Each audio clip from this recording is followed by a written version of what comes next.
How's it going, everybody? Today, we're asking the question, what is the church? This is the 48th question in the New City Catechism.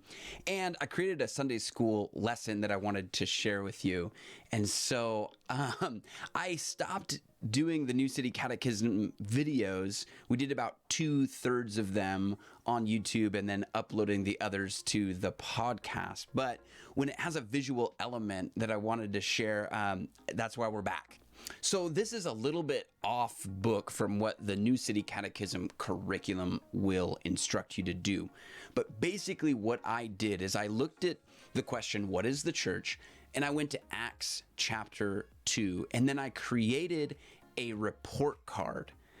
And then I gave that report card to our students during Sunday school, and I asked them to grade our church based off of the description of the church in Acts 2. Now, this has a little asterisk by it because Acts 2 is not telling us what the church needs to be like. Acts 2 is just telling us what the first church was like. So it's descriptive, it's not prescriptive, but it still creates good conversation. Why might we be different?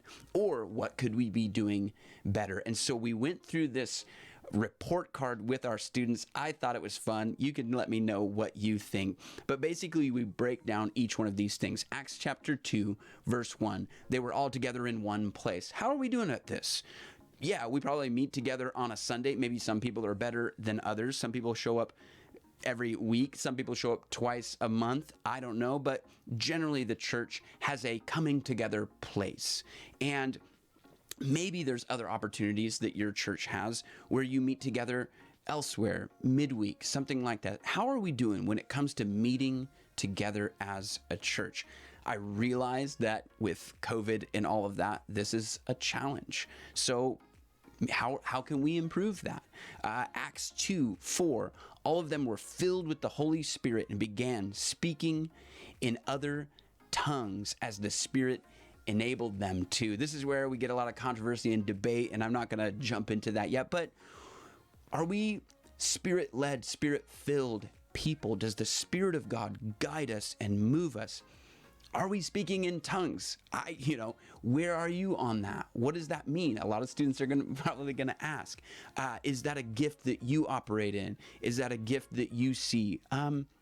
Have those questions, have those conversations with your students based on of how you feel about that. Maybe you could probably break down each one of these and kind of like do your own lesson each week if you wanted to. We tried to cram it all into 1 week. So, Acts 2:5, they were staying in Jerusalem, God-fearing Jews from every nation under heaven. Again, this is descriptive, not prescriptive. The church exists outside of Jerusalem, but is it filled with God-fearing people? And are those people a diverse group of people from every nation under heaven?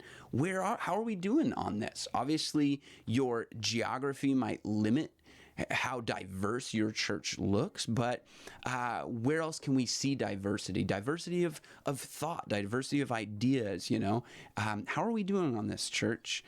The crowd came together from every nation to hear the disciples, and then Acts 2:42, they devoted themselves to the apostles' teaching, to fellowship, to breaking bread, to prayer. How are we doing on these things? How important is prayer in your church ministry? How important is fellowship and breaking of bread?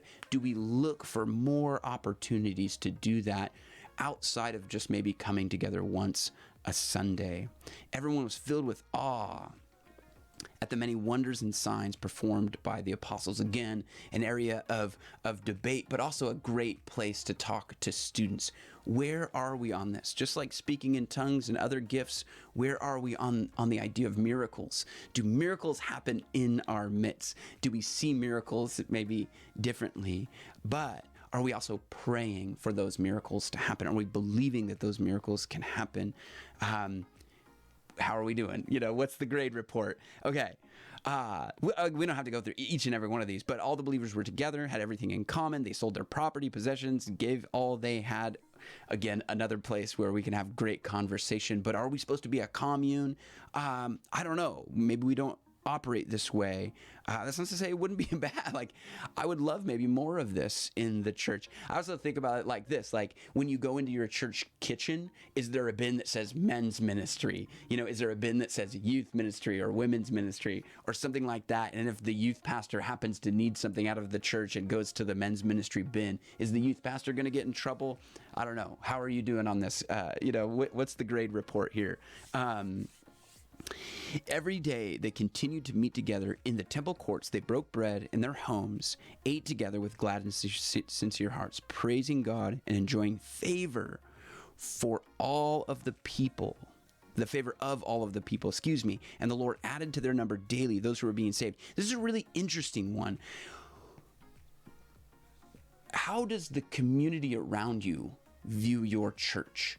If I go to a gas station down the street from your church and ask the attendant there, like, hey, how's this church down the street? Are they going to be like, there's a church down the street? Why do they not know that you exist? Are they going to say, hey, that's a great church. My brother goes to that church, or I've gone to that church and they're really awesome. They went and helped out my aunt when she was sick. Are they going to say, that's a really weird church, and most of us don't go there? What is the community around your church saying about your church? That's a really good thing to talk to students about. Now, here's the funny thing.